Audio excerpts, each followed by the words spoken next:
함께 보셔야 할 말씀은 구약성경 욥기 36장과 37장입니다. 오늘 5월 26일 욥기 36장과 37장을 날인데 다 읽기는 시간이 제한이 되어서 36장 1절부터 마지막 33절까지 봉독한 이후에 설교를 통하여서 전체 내용을 살펴보도록 하겠습니다. 구약성경 욥기 36장 1절부터 33절까지 말씀, 구약성경 796면 전후를 보시면 되겠습니다. 1절부터 함께 봉독합니다. 엘리후가 말을 이어 이르되 나를 잠깐 용납하라. 내가 그대에게 보이리니 이는 내가 하나님을 위하여 아직도 할 말이 있음이라. 내가 먼 데서 지식을 얻고 나를 지으신 이에게 의를 돌려보내리라. 진실로 내 말은 거짓이 아니라 온전한 지식을 가진 이가 그대와 함께 있느니라. 하나님은 능하시나 아무도 멸시하지 아니하시며 그의 지혜가 무궁하사 악인을 살려두지 아니하시며 고난받는 자에게 공의를 베푸시며 그의 눈을 의인에게서 떼지 아니하시고 그를 왕들과 함께 왕자에 앉히사 영원토록 존귀하게 하시며 혹시 그들이 족쇄에 매이거나 환난의 줄에 얽혔으면 그들의 소행과 악행과 자신들의 교만한 행위를 알게 하시고 그들의 귀를 열어 교훈을 듣게 하시며 명하여 죄악에서 돌이키게 하시나니 만일 그들이 순종하여 섬기면 형통한 날을 보내며 즐거운 해를 지낼 것이요 만일 그들이 순종하지 아니하면 칼에 망하며 지식 없이 죽을 것이니라. 마음이 경건하지 아니한 자들은 분노를 쌓으며 하나님이 속박할지라도 도움을 구하지 아니하나니 그들의 몸은 젊어서 죽으며 그들의 생명은 남창과 함께 있도다. 하나님은 곤고한 자를 그 곤고에서 구원하시며 학대당할 즈음에 그의 귀를 여시나니 그러므로 하나님이 그대를 환난에서 이끌어내사 좁지 않고 넉넉한 곳으로 옮기려 하셨은즉 무릇 그대의 사이에는 기름진 것이 놓이리라. 이제는 악인의 받을 벌이 그대에게 가득하였고 심판과 정의가 그대를 잡았나니 그대는 분노하지 않도록 조심하며 많은 뇌물이 그대를 그릇된 길로 가게 할까 조심하라. 그대의 부르짖음이나 그대의 능력이 어찌 능히 그대가 곤고한 가운데서 그대를 유익하게 하겠느냐. 그대는 밤을 사모하지 말라. 인생들이 밤에 그들이 있는 곳에서 끌려가리라. 삼가 악을 치지 말라. 그대가 환난보다 이것을 택하였느니라. 하나님은 그의 권능으로 높이 계시나니 누가 그같이 교훈을 베풀겠느냐. 누가 그를 위하여 그의 길을 정하였느냐. 누가 말하기를 주께서 불의를 행하셨나이다 할 수 있으랴. 그대는 하나님께서 하신 일을 기억하고 높이라. 잊지 말지니라. 인생이 그의 일을 찬송하였느니라. 그의 일을 모든 사람이 우러러 보나니 먼 데서도 보느니라.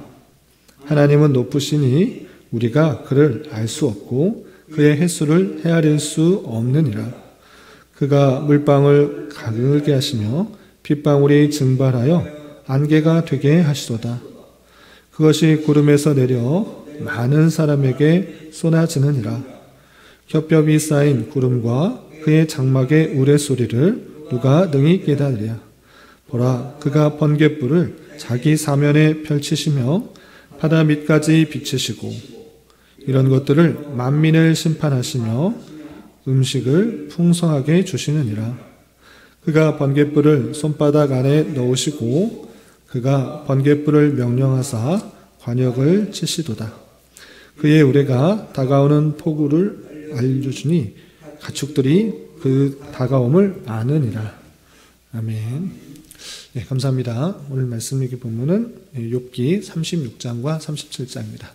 37장까지 계속해서 마지막으로 엘리후가 욥에게 충고하는 말씀을 살펴볼 수 있는데, 우리가 어제 살펴봤던 욥기 34장과 35장에서는 욥이 자기 결백을 주장했지만 하나님께서는 사람의 행위를 따라 갚으시는 분이시므로 하나님께 받은 환난에 대해서 엘리후는 욥이 회개해야 된다라는 것을 촉구하는 것을 볼 수 있습니다.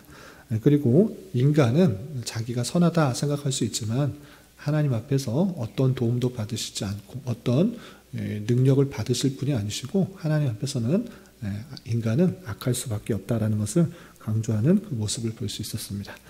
계속해서 엘리후는 36장과 37장 하나님의 사역과 하나님의 어떠한 신들을 욥에게 말하면서 욥이 더욱더 하나님 앞에 회개할 것을 촉구하고 있는데 어떤 내용들로 또 충고하고 조언하는지 마지막으로 좀 살펴보도록 하겠습니다. 그래서 36장 1절에서 보면 엘리후가 말을 이어 이르되 하면서 계속해서 조언을 하고 있는 것을 볼 수 있습니다. 그리고 2절 보시면 계속해서 엘리후는 충고를 하는 데 있어서 자기가 나이가 어리기 때문에 계속해서 겸손한 마음으로 예의 있게 정중하게 조언을 하는 그 자세를 보이고 있습니다. 32장과 33장에서도 길게 내가 말할 수밖에 없는, 충고할 수밖에 없는 이유를 길게 설명했는데 오늘 말씀에서도 아주 예의를 갖춰서 정중하게 자기가 조언하는 그 자세를 이렇게 표현하고 있습니다. 2절 보시면 나를 잠깐 용납하라 내가 그대에게 보이리니 이는 내가 하나님을 위하여 아직도 할 말이 있습니다. 조언하는 데 있어서 나 좀 용납해 달라. 내가 할 말이 있으니까 용납해 달라라고 말을 시작하는 것입니다. 그리고 4절에서 보면 이렇게 표현하고 있습니다. 4절. 진실로 내 말은 거짓이 아니라 온전한 지식을 가지신 이가 그대와 함께 있느니라 하면서 참 지식을 갖고 계신 하나님이 그대와 함께 있으니까 내 말 좀 잘 들어보라 이렇게 표현하는 것입니다. 그러면서 하는 말이 무엇인가? 하나님께서 일반적으로 이 땅을 어떻게 움직이시는지 그것에 대해서 이렇게 설명을 시작하는 것입니다. 어떻게 하느냐? 5절 보시면 하나님은 능하시나 아무도 멸시하지 아니하시며 그의 지혜가 무궁하사 악인을 살려두지 아니하시며 고난받는 자에게 공의를 베푸시며 그의 눈을 의인에게서 떼지 아니하시고 그를 왕들과 함께 왕좌에 앉히사 영원토록 존귀하게 하시며 혹시 그들이 족쇄에 매이거나 환난줄에 얽혔으면 그들의 소행과 악행과 자신들의 교만한 행위를 알게 하시고 그들의 귀를 열어 교훈을 듣게 하시며 명하여 죄악에서 돌이키게 하신다라고 표현하고 있습니다. 하나님께서는 의인, 악인 하나님께서 다 아시고 그들이 올바른 길로 나아가게 하기 위해서 하나님의 뜻을 밝히시고 하나님께서 역사하신다. 그것이 하나님이시다. 너가 계속해서 너는 의롭고 하나님께서 내가 의로운데 불의하게 하나님께서 나에게 심판하셨다 이렇게 말할 때 이 엘리후가 느끼는 것은 하나님의 영광이 가려지는 것에 대한 탄식이 있었던 것입니다. 그런데 네가 말하는 하나님 그런 하나님 아니다. 하나님께서 어떻게 불의하시다. 하나님께서는 불의하실 수가 없다. 하나님께서는 모든 것을 보시고 또 능력을 행하셔서 잘못된 길로 행하는 사람들을 올바로 인도해 주시고 또 깨닫게 해주셔서 그것을 듣게 하시는 하나님이다라는 것을 밝히고 있는 것입니다. 뿐만 아니라 악인들을 또 어떻게 대우하시는가, 그리고 악인들에게 심판했을 때 그들이 회개했을 때 하나님께서 어떻게 인도하시는가 계속해서 엘리후는 욥에게 이렇게 설명하고 있습니다. 11절 보시면 만일 그들이 순종하여 섬기면 하나님께서 뜻을 알려주시고 그들의 잘못을 죄악들을 지적하실 때 그가 돌이켜 회개하게 되면 그 말씀에 순종하여서 섬기게 되면 어떻게 되는가? 형통한 날을 보내며 즐거운 해를 지낼 것이다. 하나님께서 뜻을 알려주고 너희들 돌이키면 잘 되는 것이다. 그리고 12절 만일 그들이 순종하지 아니하면 칼에 망하며 지식 없이 죽을 것이니라 표현하고 있습니다. 하나님 말씀을 잘 듣고 깨닫고 순종하고 하나님께서 다양한 방편으로 인도하실 때 그 말씀에 순종하면 형통하고 잘 되게 되지만 그렇지 않으면 칼에 망하고 지식 없이 죽는 것이다. 악에 대해서 하나님께서 심판하시는 공의롭고 정의로우신 분이시기 때문에 그렇게 하는 것이 마땅하다라고 표현하고 있는 것입니다. 조금 건너뛰어서 16절을 보면 그러므로 하나님이 그대를 환난에서 이끌어내사 좁지 않고 넉넉한 곳으로 옮기려 하셨은즉 무릇 그대의 상에서는 기름진 것이 노일이라 라고 표현하고 있습니다. 이런 이야기를 왜 하고 있는가? 엘리후도 다른 친구들과 많이 다르지 않습니다. 너가 당한 환난, 그리고 역경, 그것은 단순히 우연히 찾아온 것이 아니라 하나님께서 잘못한 사람들, 불의한 사람들, 죄악 있는 사람들을 정의롭게 심판하시고 공의롭게 심판하셨기 때문에 하나님께서 그것을 행하신 것은 악에 처한 사람들이 회개하여 하나님의 말씀에 다시 순종하게 하려는 것이다. 그러니 너도 하나님께서 그런 벌을 주셨을 때, 그런 일들 행하셨을 때 내 자신을 되돌아보고 회개하게 되면 하나님께서 넉넉한 곳으로 옮길 것이고 기름진 것으로 채울 것이다. 그러니까 지금은 너무나 힘들고 어려운 상황이지만 하나님 앞에 회개하고 자복하고 나아갈 때 하나님께서 풍성한 것으로 더해줄 것이다. 이렇게 조언하고 있는 것입니다. 여전히 엘리후도 다른 친구들과 마찬가지로 욥이 당한 환난의 원인을 욥이 갖고 있는 죄악 때문에 있다라고 보고 있는 것입니다. 그러면서 그렇게 순종하지 않을 때는 어떤 일들이 있을 것인가 더욱더 좀 강하게 이렇게 말하고 있습니다. 17절 보시면 이제 악인의 받을 벌이 그대에게 가득하였고 심판과 정의가 그대를 잡았나니 그대는 분노하지 않도록 조심하며 많은 뇌물이 그대를 그릇된 길로 가게 할까 조심하라. 그대의 부르짖음이나 그대의 능력이 어찌 능히 그대가 곤고한 가운데서 그대를 유익하겠느냐 라고 하면서 계속적으로 네가 갖고 있는 여러 가지 환난들 그 내용들 있을 때 악인이 당한 벌 그것과 다르지 않은 것이기 때문에 너는 내가 괜히 아무런 잘못 없는데 어렵고 힘든 상황 가운데 환난 가운데 처했다라고 탄식하고 화내고 하나님에게 따지듯이 그렇게 하는 것이 아니라 또는 생애 너무 힘들다고 차라리 죽는 것이 좋았다라고 생각할 정도로 그렇게 분노를 하지 말라 이렇게 표현하고 있는 것입니다. 또 20절에는 그대는 밤을 사모하지 말라라고 하면서 어렵고 힘든 상황 가운데 그냥 단순히 목숨을 끊으려고 하는 그런 생각하지 말라라는 것입니다. 하나님 앞에 더욱더 회개하고 자기의 잘못들을 갖고 나아갈 때 하나님께서 더욱더 복된 것으로 채워줄 것이다 이렇게 표현하고 있는 것입니다. 그러면서 하나님께서 하시는 일들이 얼마나 크고 놀라운 일들인가 이 세상의 모든 만물들이 움직이는 그 모든 사실들 그것을 하나하나 열거하면서 하나님께서는 크고 능하시며 그 모든 것들을 주관하셔서 주권적으로 역사하셔서 하나님의 뜻을 이루신다 이렇게 표현하고 있는 것입니다. 어떤 표현이 있느냐 보시면 27절 이하 37장 12절까지 하나님께서 이 세상을 어떻게 움직이는지에 대해서 다양하게 표현하고 있습니다. 먼저 27절 보시면 그가 물방울을 가늘게 하시며 빗방울이 증발하여 안개가 되게 하시는다. 우리가 안기가 되는 것, 또 물이 비가 오는 것, 여러 가지 것에 대해서 그냥 우연히 그냥 날씨가 어떻게 되느냐에 따라서 구름도 생기고 비도 오고 그런가 보다 자연적으로 일어나는 현상이다 이렇게 생각하는데 엘리후나 또 다른 친구나 또 욥도 마찬가지로 이 모든 것들이 하나님의 주권 가운데 일어나고 있다라는 사실들을 분명히 인식하면서 말을 하고 있는 것입니다. 이렇게 그가 물방울을 가늘게 하시며 빗방울이 증발하여 안개가 되게 하시도다 되고 또 28절 그것이 구름에서 내려 많은 사람에게 쏟아지느니라. 겹겹이 쌓인 구름과 그의 장막의 우레소리를 누가 능히 깨달으랴 하면서 구름, 물방울 또 안개 여러 가지 것들 우레소리 이것들이 하나님께서 하는 것인데 누가 그것을 깨달으냐라고 할 때 사람이 그것을 깨달아야만 한다라는 것들을 계속적으로 강조하고 있는 것입니다. 또한 30절에는 비슷한 표현이 이렇게 되어 있습니다. 보라 그가 하나님께서 번갯불을 자기의 사면에 펼치시며 바다 밑까지 비치시고 이런 것들로 만민을 심판하시며 음식을 풍성하게 주시느니라.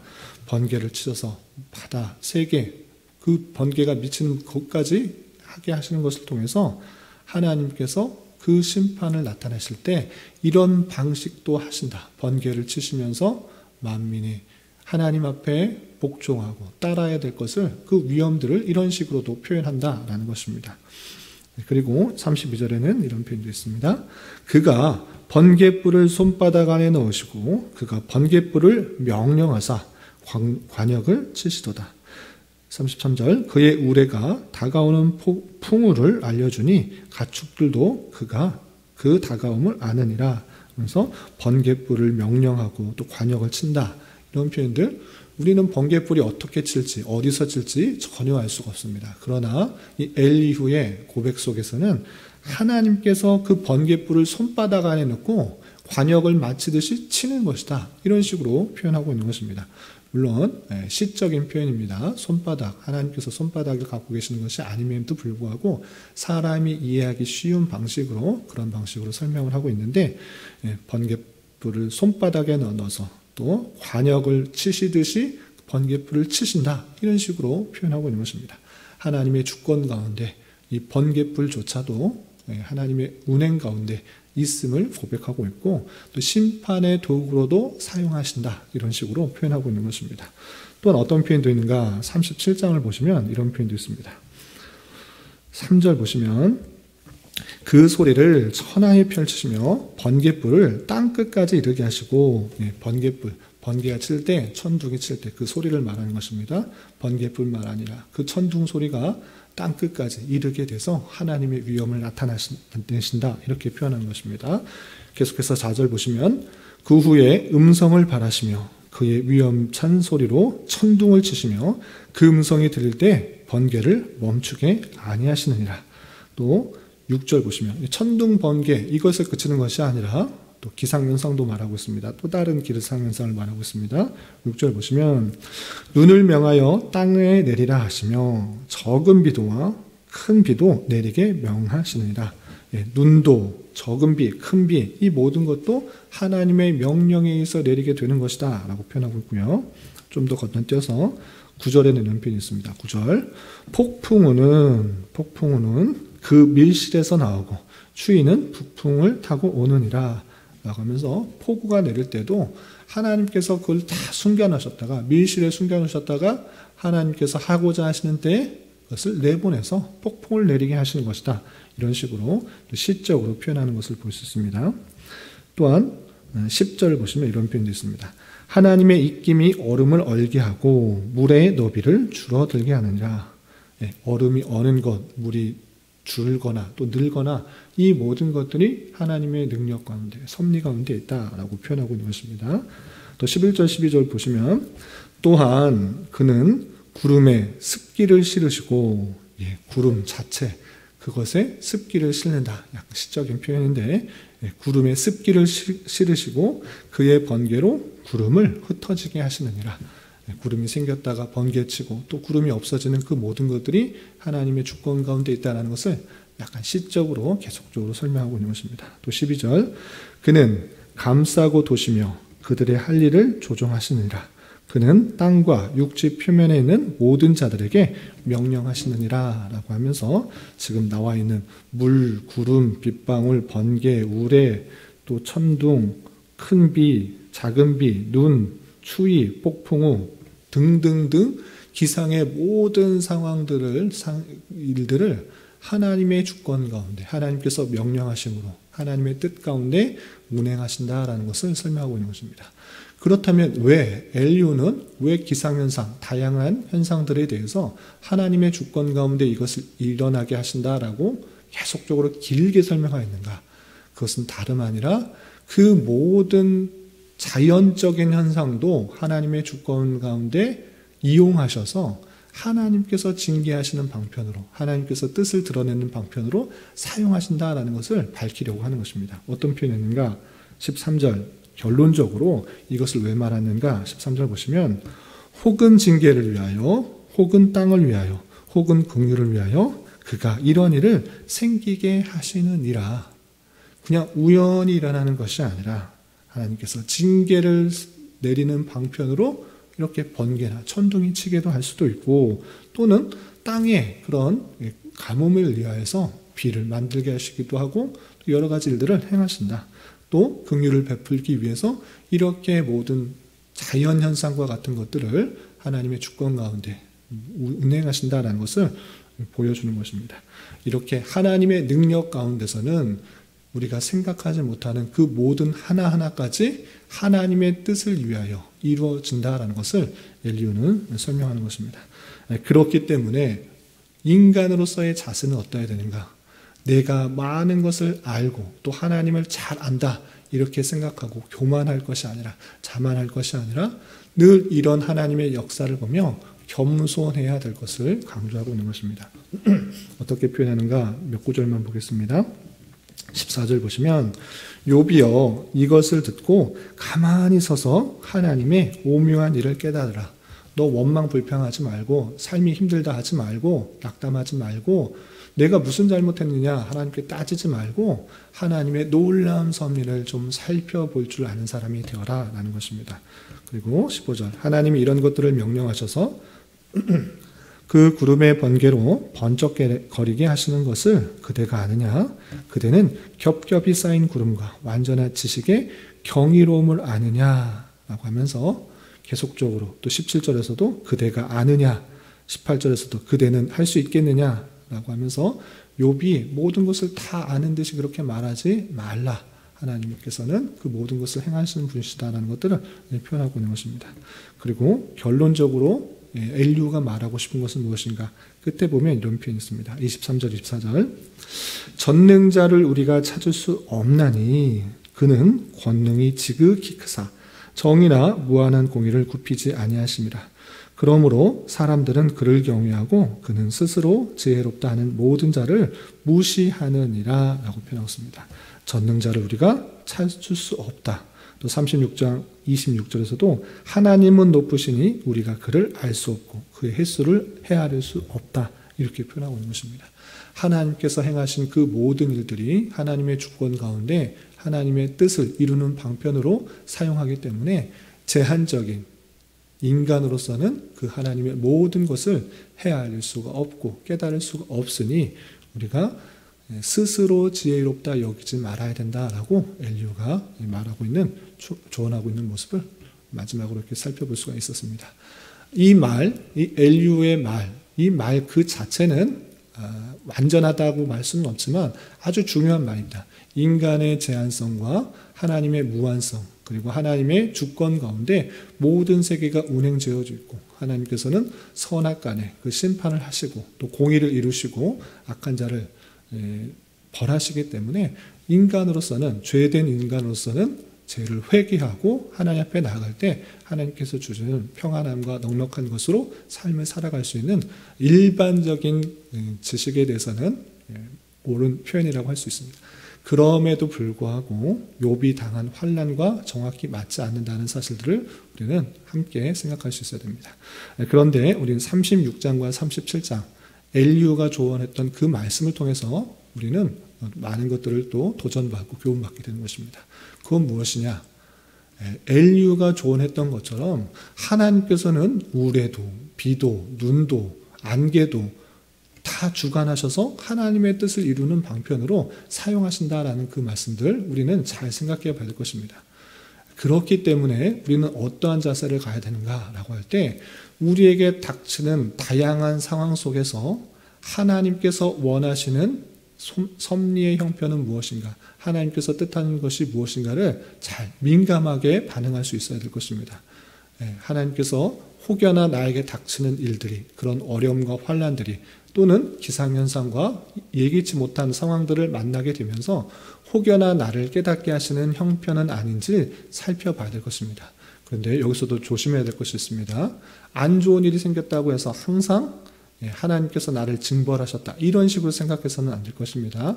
민감하게 반응하되 그것이 나의 잘못과 나의 잘못된 길로 가게 하는 것을 깨닫게 하시는 형편은 아닌가, 방편은 아닌가 삼가 돌이켜보는 수단으로 삼되 항상 어디로 귀결해야 되는가? 말씀으로 귀결되어야 되는 것입니다. 하나님께서 그 형편을 통해서 혹여나 내가 잘못된 길로 가게 할 때 깨닫게 하시는 위험케 하시는 경고의 역할을 한다고 하면 내가 어떤 삶을 살아가야 되는가 다시 한번 말씀으로 돌아와서 주신 말씀에 근거하여서 하나님의 뜻대로 살아가지 못했다는 것은 다시 되돌이키고 그 뜻대로 살아가기 힘써야 되는 것이지 말씀을 덮어두고 나에게 닥치는 다양한 상황 속에서 하나님께서 징계하셨다 또는 복 주셨다 이런 식으로 판단하는 것은 상당히 조심스러운 것입니다. 그래서 영적 민감함을 가지고 하나님께서 나를 인도하시는 또 성도들을 인도하시는 형편을 느끼되 참된 말씀, 뜻은 성경 말씀을 통해서 파악하고 또 그것을 따라서 하나님의 뜻대로 돌이켜 그 말씀에 순종하게 될 때 하나님께서 기뻐하시며 또 하나님의 크심들을 알아가는 좋은 수단으로 사게 될 것입니다. 인간의 또 한 가지 하나 도전을 드리자면 엘리후의 고백 속에서 또 욥도 마찬가지지만 하나님의 그 위대한 신들을 다 알 수는 없습니다. 그것을 다 안다고 하면 신의 영역인 것입니다. 인간은 제한적이기 때문에 하나님을 다 알 수가 없습니다. 그렇기 때문에 우리는 성경을 읽어가고 또 교리를 읽어가면서 하나님에 대해서 어느 정도 계시하신 것은 깨달을 수 있으나 여전히 우리는 하나님을 다 이해할 수 없는 그런 분임을 깨닫고 겸손해져야 되는 것입니다. 내가 성경을 많이 알았다고 해서 하나님의 위대하심과 역사를 다 아는 것인가? 그렇지 않은 것입니다. 항상 부족하고 연약한 것인 줄 알아 성경 공부를 하고 교리를 공부하면 궁극적으로 삶의 모습이, 성도의 모습이 어떻게 드러나야 되는가? 늘 겸손한 모습으로 드러나야 되는 것이 맞는 것입니다. 내가 다른 사람보다 많이 한다 이런 식으로 자만하고 교만할 것이 아니라 판단하고 정죄할 것이 아니라 하나님의 놀라우심들을 깨달아 늘 겸손한 자세로 섬기는 모습으로 사는 것이 하나님의 뜻이요 하나님께서 원하시는 것인 줄 알아 그런 삶을 살아가야 될 것입니다. 이런 말씀의 교훈에 따라 오늘 하루 또 힘있게 살아갈 수 있는 저와 여러분 되시기를 주님의 이름으로 부탁을 드립니다. 기도하겠습니다. 하나님 아버지 감사합니다. 오늘 말씀을 통해서 엘리후가 욥에게 마지막으로 충고하는 말씀을 살펴보았습니다.